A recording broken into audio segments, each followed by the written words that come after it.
বিসমিল্লাহির রহমানির রহিম। আজ ভ্রমণে যেতে যেতে কিছু কার্যকরিতা আলোচনা করব ইনশাল্লাহ। সকলেই শুনবেন, সকলেরই উপকার হবে। হে সমস্ত জগৎবাসী, আজ আমি শামীম আলী চিশতি আপনাদের সামনে যে আলোচনাটি নিয়ে হাজির হলাম, সে আলোচনাটি হলো যে একজন মানুষের মধ্যে কখন কখন কোন কোন টাইমে কিভাবে কি দেখলে কি বুঝলে একজন মানুষের মধ্যে সেই কামদেব জাগ্রত হয়। কামদেব যখন জাগ্রত হয় তখন নিজেকে ধরে রাখাটাই বিশাল ভয়, আর সেটি যদি ঠিক থাকতে না পারে তবে রতিমতির হয়ে যাবে ক্ষয়।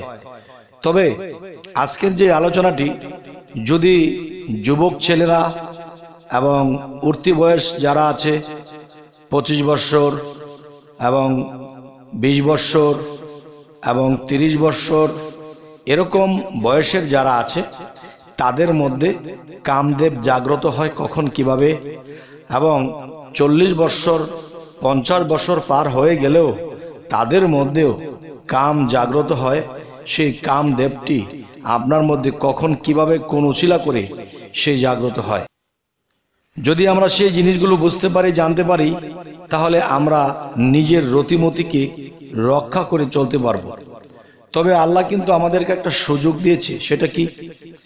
যে দেখা যাচ্ছে পৃথিবীতে মানুষ সংসারে থাকতে হলে, চাকরি বাকরি ব্যবসা বাণিজ্য করতে হলে তাদের সংসার থাকে, আর সংসারে থেকে এই জিনিস থেকে কিভাবে বেঁচে থাকবে এবং কিভাবে সেই রতিমতিকে রক্ষা করে চলবে।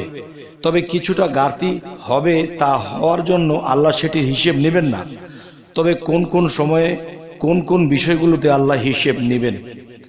তাই কিছু কিছু শাস্ত্র গ্রন্থে তরিকতের লোকের মুখে শোনা যায় যে আল্লাহ 16 আনা দিয়েছে, সেই 16 আনা আমাদেরকে রক্ষা করতে হবে।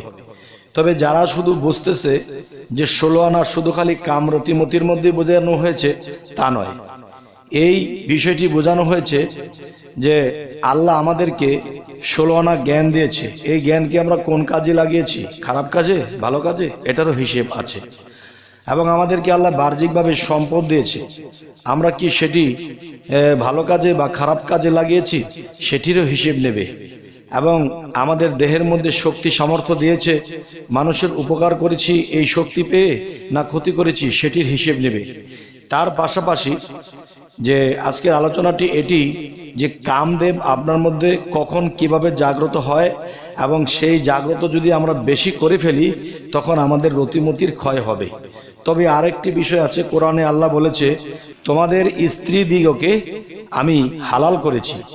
তবে হালাল যদি করে থাকে তাহলে তার আইন রেখেছে, সেই আইনের মধ্যে গেলে এরপরে যদি ক্ষয় হয় সেটি আল্লাহ বুঝবে, আর আইনের বাহিরে যখন ক্ষয়ক্ষতি হবে সেটি কিন্তু আল্লাহ বুঝবেন না, সেটির হিসেব আমাদেরকে দিতে হবে।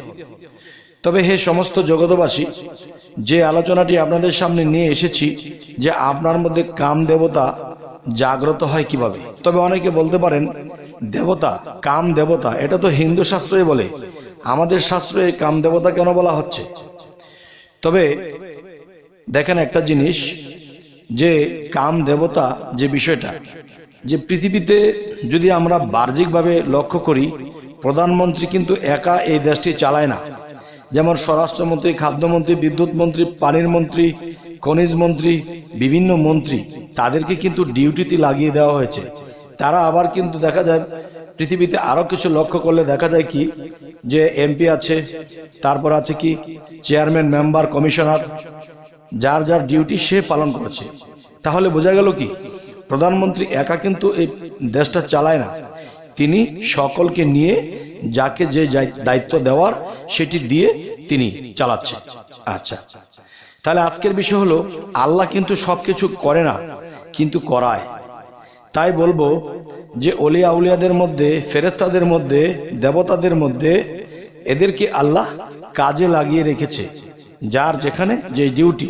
তবে কাম দেবতা যেটা, সেটাকে আমরা আমাদের একটা তরিকতের ভাষায় সেটি বলে থাকি মদন চোরা।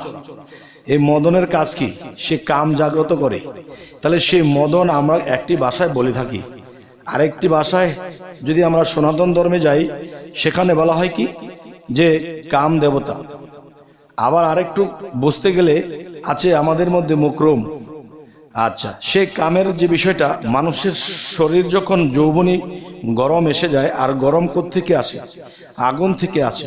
আর সে আগুনের তৈরি জিন জাতি, আর সে জিন জাতির মধ্যে মুকরম, সেও কিন্তু আমাদের এই কামের যোগান দেয়।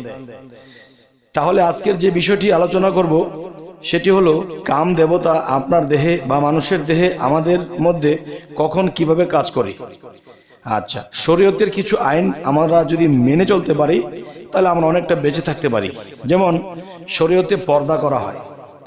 যখন দেখা যায় মানুষের কানে যখন একটা কুকথা শোনে, তখন সেই কুকথা শোনা থেকে কিন্তু তখন নিজের দেহের মধ্যে যে কানের মধ্যে যখন এই কথাটা পৌঁছে গেল, তখন সেখান থেকেও সেই কথা শুনে আমার ভিতরে কামের সৃষ্টি হতে পারে।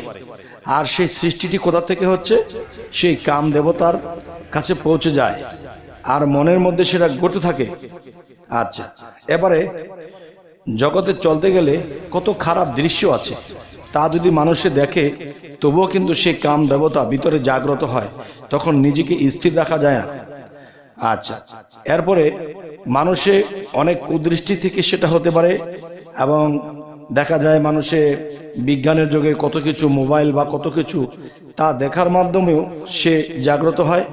তখন দেখা যায় যেই মানুষগুলা বিজ্ঞানের যুগে ছিল না, তারা কিন্তু এতটা এরকম চোখের দৃষ্টি খারাপ করতে পারতো না, কারণ যখন তখন সামনে চোখের সামনে এমন কিছু আসতো না। যখন সেই জিনিসগুলো চোখের সামনে দেখতে থাকে, তখন সেই কাম দেবতা যখন জাগ্রত হয়ে যায়, তখন দেখা যায় তার শরীর যখন স্থির রাখতে পারে না, তখন একটা দুর্ঘটনা ঘটিয়ে ফেলে। সে নিজের মধ্য থেকে সে এই জিনিসকে নষ্ট করতে পারে, বা অন্যদিকে কোনো খারাপ মহিলার কাছে যেতে পারে, বিভিন্ন দিক দিয়ে এটা হতে পারে।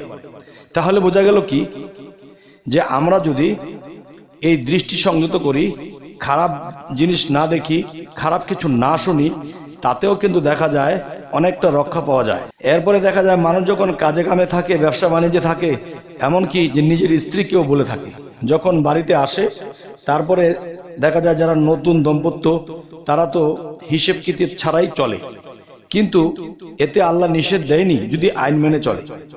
এরপরেও দেখা যায় কিছু মানুষের নিজের স্ত্রীর বাহিরেও অন্যদিকে চোখ থাকে, অন্যদিকে কুদৃষ্টি থাকে, অন্য কারোর সাথে প্রক্রিয়া থাকে, বিভিন্ন কিছু মিলে তার ক্ষয়ক্ষতি বেশি হয়ে যায়। তখনই সেই জিনিসের হিসেব দিতে হবে। তবে হে সমস্ত জগতবাসী, আমি অতটা খুলে বলতে পারছি না, যেহেতু আমার ভক্তদের মধ্যে অনেক ভক্তরা আছে যে আমার মুর্শিদ এরকম ভাবে বলছে, তারপরও কিছুটা বলতে হয় বোঝার জন্য, নিজেকে সংযত রেখে যেন চলতে পারে, এই জন্য বলা হয়। আচ্ছা, এর মধ্যে আরেকটা যোগান হলো কি, মানুষ যখন বেশি আমিষ জাতীয় খাবার খাবে, মাছ মাংস বিভিন্ন জিনিস আমিষ জাতীয় খাবার যখন বেশি খাবে, তখন সেই জিনিসের উৎপত্তি বেশি হবে, শরীরের মধ্যে উত্তাপ সৃষ্টি হবে। তখন সেই কোনো কিছু দেখেনি, কোনো খারাপ দৃষ্টি করেনি, খারাপ কিছু ভাবেনি, তারপরেও কিন্তু সেটা জাগতে পারে। তাহলে আমরা যদি আমিষটা কমিয়ে দিই, তখন সেই জিনিস যে উৎপত্তি হয় মানুষের মধ্যে, গরম সৃষ্টি করে, মানুষের শরীরে তেজের সৃষ্টি করে, তখন সেই মানুষের মধ্যে রাগ বেশি কাজ করে, কাম বেশি কাজ করে, আর তার মধ্যে কাম দেবতা জাগ্রত থাকে। তাই বলবো কি, একজন মানুষ যখন একজন আল্লাহর কামেল ব্যক্তিকে দেখে এবং তার কাছে যায় এবং বায়াত গ্রহণ করে, এবং সেই বায়াত গ্রহণ করার মাধ্যমে সেখানের সাধনা করে, এবং নিরামিষটা বেশি খায়, এবং চোখ নাক মুখ কান এই জিনিসগুলোকে সংযত করে, এবং খারাপ দেখে না, খারাপ শোনে না, খারাপ বলে না, এর মধ্যে দেখা যায় সেই মানুষটি আল্লাহর পথে দাবিত থাকে এবং বিভিন্ন খারাপ দৃষ্টি থেকে বেঁচে থাকে। তখন কি হয়? তখন সেই মানুষটি নিজের রতিমতিকে রক্ষা করে চলতে পারে। তাই আমি বলবো যে কাম দেবতা যে কোনো একটা উছিলা খোঁজে, যে সে একটা দৃষ্টি করলো, খারাপ দৃষ্টি, মনের মধ্যে খারাপ কিছু বাসনা জাগিয়ে এলো, আর এদিক দিয়ে কাম দেবতা জাগ্রত হয়ে গেল। যখন কাম দেবতা জাগ্রত হয়, তখন কি হয়? তখন তাকে নিস্তেজ করতে পারে না, তখন সে খারাপ কিছু করে ফেলে, নিজের মধ্যে করুক অন্যথায় করুক, হয়ে যায়। তাই বলবো হে সমস্ত জগতবাসী, শরীয়তের আইন মেয়েরা পর্দা করে চলে, সেটিও কিন্তু আমাদের দরকার। এবং আমি হয়তো পর্দা করেছি, কিন্তু পর্দার ফাঁকি দিয়ে আমি কুদৃষ্টি করেছি, তাহলে কিন্তু হবে না। নিজের মধ্যে নিজেকে ঢাকনা দিয়েছি, অন্যকে সংযত করেছি, এবং অন্য কেউ ঢাকনা দিয়েছে নিজেকে, তখন সে নিজেকে সংযত করেছে। তাহলে সেই দৃশ্য যদি আমি বেশি বেশি খারাপ কিছু না দেখি এবং পর্দাপোষী নিজে হই এবং পর্দাশীল ব্যক্তির দিকে তাকাবো, তখন আমাদের সেই জিনিসটি কম জাগবে এবং সেখান থেকে আমরা রতিমতিকে টিকিয়ে রাখতে পারবো। এরপরে আল্লাহ যে একটা আইন করে দিয়েছে, সেই আইনের মধ্যে আমরা থাকবো। এরপরে যদি ক্ষয়ক্ষতি হয় সেটা আল্লাহ বুঝবে। তবে হে সমস্ত জগতবাসী, আজকে এই আলোচনাগুলো এই জন্যই করলাম যে যারা এই পৃথিবীতে এই কাম দেবতাকে জাগ্রত করে রাখে নিজের মধ্যে, তারা যখন তখন খারাপে লিপ্ত হতে পারে। আর এই কামের সাথে অনেক কিছুর জয়েন্ট আছে। সেটি কারণ যেমন কাম হলো 6টি পুরো মাস্টার, যেমন কাম, ক্রোধ, লোভ, মোহ, মায়া, মাৎসর্য, এই 6টার উপর মাস্টার। এই কাম জাগ্রত যার মধ্যে সবসময় থাকবে, তার দিয়ে কি ঘটবে? সে টাকা পয়সার লোভ করবে, সে পরনারীর লোভ করবে, সে মানুষের ক্ষতি করতে দ্বিধাবোধ করবে না, এবং তার রাগ বেশি থাকবে, এবং সে সবসময় কুদৃষ্টি তার মধ্যে জাগ্রতই হয়ে থাকবে, কারণ তার মধ্যে কাম দেবতা জাগ্রত হয়েই থাকে। তাই বলবো, হে সমস্ত জগতবাসী, এই জিনিসগুলো বুঝে মেনে যদি আমরা চলতে পারি, ইনশাল্লাহ আমাদের ক্ষয়ক্ষতি থেকে আমরা বেঁচে থাকবো। যতটুকু আইনের মাধ্যমে ক্ষয়ক্ষতি হবে সেটি আল্লাহ বুঝবে। তবে আমাদের এই চ্যানেলের আলোচনা যদি আপনাদের ভালো লাগে, অবশ্যই সাবস্ক্রাইব করে নেবেন এবং পরবর্তীতে কি ধরনের আলোচনা চাইছেন তাও জানিয়ে দেবেন। সকলেই ভালো থাকবেন। আল্লাহ হাফিজ।